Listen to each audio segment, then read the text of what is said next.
You, my friends, have stumbled upon another perfectly adequate and mildly entertaining video from American Arbitrage, aka Cary. We are at a Deseret Industry somewhere in the Salt Lake City area. I wasn't really paying attention, but we're somewhere in that general area. We're heading to the hat section first. I'm looking for snapbacks. I'm looking for sports-related stuff, pop culture stuff, vintage trucker hats, anything that catches my eye. Most of the hats lately, even at the DI, especially the ones in Salt Lake, have been expensive, like $4 each. To be honest, I'm also looking for hats for myself. I like to wear hats. So I didn't see anything in this hat section, but weirdly enough, in the backpack section, there was a lone hat that I wanted. I initially was going to buy this to flip. There's a few dollars profit in it at $5, I imagine. But I decided I'm going to keep this for myself. I'm going to treat myself. Dawn has really been into looking through the plush section lately, and she's calling me over. She's finding a bunch of stuff. The DI, the Deseret Industry in Utah, is a great place to find plushes. Everything's like $1 up to about $3, but usually around $1, $1.50. This Pluto's only $1. This stuff is great. We can take chances on it. That's a Martha Stewart one. I think we didn't end up getting that, or maybe we did. But most of these plushes we end up getting because they're so inexpensive. And we have a nice advantage built in that we have our Whatnot auction. So we can put a lot of this stuff and get, you know, maybe a couple bucks all the way up to 10 or 12 bucks if somebody really likes the plush. So there's not a lot of risk for us here. And a lot of this stuff we will put on eBay for a little bit of time to see if it will sell at a premium price. There's a Christmas one. Looks a little sad. Next up, I'm going to find this Hello Kitty plush. People are always asking us about Hello Kitty. And at $1, I don't care. As long as it's in good condition, I'm going to get it. We're going to make money on it. And honestly, most Hello Kitty stuff is worth looking up on eBay. You probably will do well on it. Anything Sesame Street. Did you know there's a new Sesame Street movie coming out? And Bo Burnham is doing the music. I can't wait for that. Super excited. I love Sesame Street. This looked interesting. This little cute, what is it, a leopard or a tiger or a bear or a parrot? I don't know what it is. It's an animal. We looked into it. I think we didn't end up getting it, though. What we do, and I don't know if you guys do this when you're at the thrift store, is we get stuff that we are interested in, and we put it in the cart, and then later on we go through it and see which items we want. Look, it's a taco. Here we go. There is, I think, Nala from The Lion King. Once again, $1.50 at that price. Anything Disney for $1 to $2, we're going to pick up. I think that one had a stain, though, so we put it back. So I didn't pick that one up. There's Night Owl. This is Carnival Cruise. I love anything cruise-related. Here's a little inside fact. The first video that ever went viral for me, ever, was on TikTok. It was my 5th video, and I was talking about a Carnival Cruise Ship statue, and it got a couple 100,000 views, which is insane. So yeah, plushes are great to look through. And the DI, just check this out. The DI has so many of them. If you can all indulge me in a brief moment of clarity and advice, please, when you go to thrift stores, be curious. That's one of my biggest pieces of advice. Look up stuff, brands that you've never heard of, whether you've been doing this for 30 years or a couple months, look stuff up. A lot of times we just see something, it looks interesting, and we will look on our phone. That is one of your biggest tools at your disposal. And also, pick up Disney stuff. That was like a 3-pointer again. I want to give a quick shout out to a Utah favorite, Lagoon. I grew up in Farmington, which is the home of Lagoon, the theme park.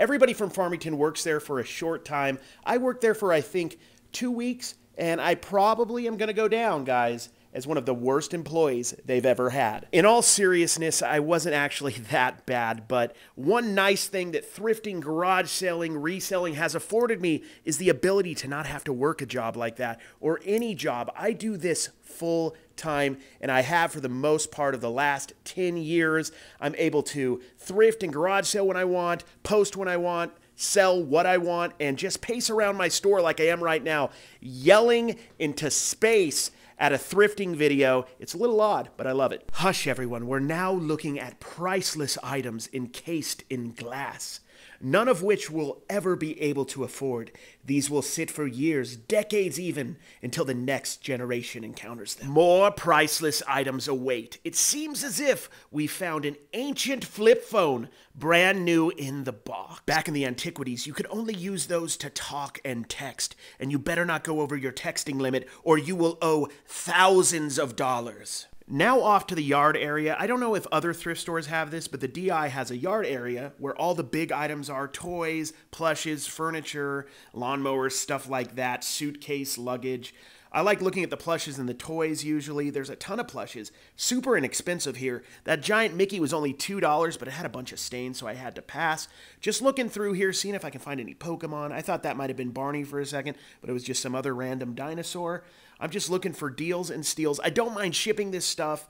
It's a little heavy, but super easy to pack. You can't really break a plush in shipment. You can put it in a box or even a giant poly bag, and it's not going to break. I found this Patrick. I was super excited.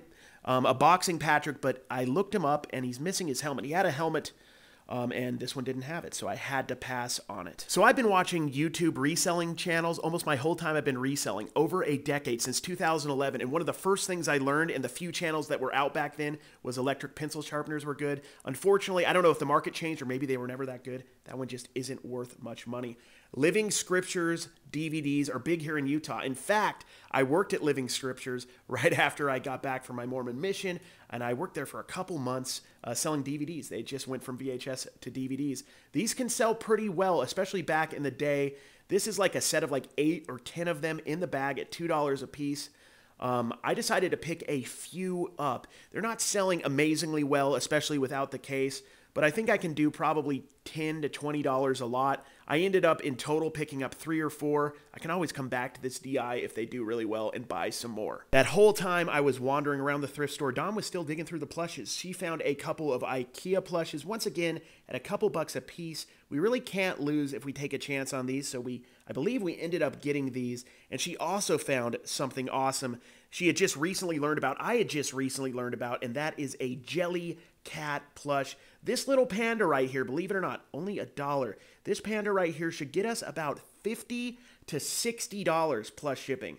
Dawn was super excited. I'm excited about it. It was an awesome, awesome find. She's going to look it up and show it to you guys right now. Check this out. There's big ones and there's small ones, but look at this little one. $59.99 plus shipping. There's one more left for sale, I think from the same seller at that price. We're probably going to undercut them at about $50, $55 plus shipping. A great brand to look out for when you're thrifting is Melissa and Doug. They do plushes, they do toys. We found this. This is part of like an 8 or 9 piece set. It might be bowling pins. I'm not sure what they are. We found 3 of them at $1 a piece. We're going to get them. We think we can probably get about 12 or 15 plus shipping on them. This is from Pixar Pier, another Disney plush, but I didn't notice at first it had some stains on it. At $1, I probably would have picked it up without stains and got somewhere around $8 to $10 plus shipping. Back when I first started, along with the electric pencil sharpeners, I bought so many Kohl's Care for Kids plushes. They're kind of saturated right now. You can get them and sit on them for a while and probably make a few bucks, but I don't buy them anymore, unfortunately. Once again, we're just still looking through plushes, trying to teach ourselves and learn more and more about the niche. Another great brand to look out for in general is Hallmark for their ornaments or their plushes. This is a cute I Love You tattoo bear. We looked this up and I believe it's worth somewhere around $10 plus shipping. So we're definitely going to get that at $1. We could throw that in our auction or on eBay and make money. I've talked about this next brand quite a bit in my TikTok videos. It's Build-A-Bear. You can always see a Build-A-Bear by the BAB on the paw or Build-A-Bear on the foot or something. Look out for these. They can do pretty decently. Not all of them, but definitely look them up when you see them. So you made it to the end of the video. I am both surprised and a little bit confused, but I appreciate it. In all honesty, guys, I appreciate it. Thank you for watching. I hope you enjoy this kind of content. I try to keep it light, fun. I try to be funny and also teach a little bit in between. If you enjoyed this video, please like and subscribe, or just subscribe. I don't want to ask too much. I'll see you all in the next video. Take care.